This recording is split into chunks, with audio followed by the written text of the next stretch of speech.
Oh, we're going to have all dad songs. Yeah. Has Nelly done any dad songs? I know you love Nelly. There you go. Nelly has a dad. Yeah, Nelly daddy smelly. Watching the telly. Nelly. Looking at my belly. Now, tomorrow is the start of Women's Health Week, which is a time to encourage women across Australia to make good health a priority. Organisers surveyed over 2,800 women to find out what they knew about healthy living, and the results may surprise a few of us. In the first women's health survey of its kind in Australia, doctors found women were more concerned about age and weight and less concerned about heart disease. Health experts are troubled by these findings, given that worldwide more women die from cardiovascular disease than all other cancers combined. The survey found most women were focused on healthy living, followed by cancers and mental health, but only 5% were worried about cardiovascular health. Cancer and high blood pressure run in Marion Wright's family. Health is a priority for her. I've done triathlons and I've played competition tennis, and from that we found Zumba. I just enjoy feeling healthy. The survey found most women want more health clinics and more doctors who specialise in women's health. And joining us to talk about women's health this week is Dr. Mandy Deeks, a researcher, educator, leading expert in women's issues with Jean Hales. Good morning to you, Mandy. Good morning.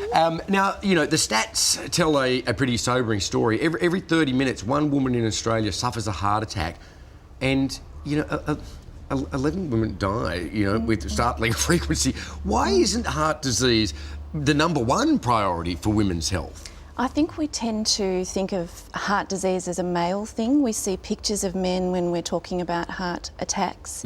Women aren't treated in the same way. They have different symptoms of a heart attack. Right. So we found in the survey that 68% of women are telling us they want more information on heart disease and what it means. Well, what are the symptoms that women have that are different to men? Well, it's actually, so the symptoms of a heart attack can be a sort of a flu-like feeling. A lot of women feel indigestion and think they might have a bit of acid reflux. They get pains in their arm, tingling in their jaw. They may have the classic chest pain, but not as much perhaps as men do. Interesting. So, and women are living longer, so then heart disease tends to creep up on us. The other thing to come out of this survey is that women said that they were far more concerned about weight and their appearance, how they looked and age, than cardiovascular disease, than even cancer, which perhaps gets more airtime. You know, how do we redress that, do you think?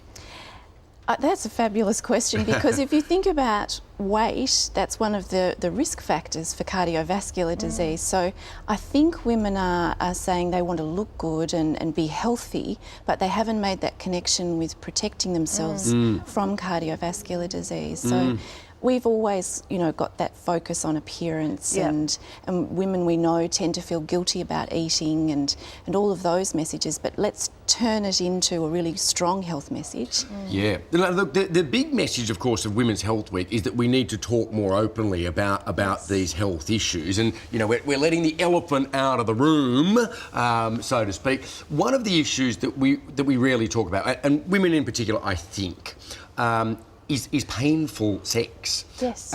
Just too embarrassed to broach this subject, even with doctors. Yes. You know, what do we do about that to overcome that embarrassment? Well, again, a lot of doctors actually said that they want women to come and talk to them about painful sex. We know that around 20% of women will have an issue with painful sex, but they're not necessarily bringing it up. Maybe they've got a whole lot of other things going on and they are embarrassed, but we would like to encourage women to have that conversation. And doctors are saying we want women to have that conversation. Because it can be for a range of reasons, right? Yes, it can be. It could be from childbirth. It could be from menopausal symptoms.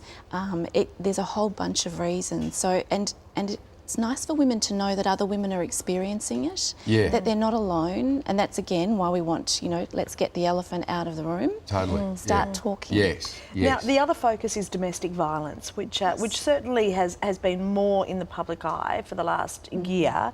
You know, is there any way of potentially identifying women, or the women identifying themselves, that they could be in a potentially violent relationship before it turns violent? It's tricky because in those first few months when you might be really attracted to someone, you tend to dismiss some of the warning signs. But there are some, and it's about perhaps being a bit frightened to bring a topic up. That sense of feeling controlled in some way. So, maybe money's being controlled, or where you go and who you see, who you talk to. And if you start to get that sort of niggling feeling that things aren't quite right, it's really important to start listening to those. And I think one of the big things to emphasise here as well for Women's Health Week is that the health impacts of those non-physical forms of violence, that sort of psychological, emotional violence, can be just as damaging as physical violence. And the scars from that kind of behaviour can last a long, long time.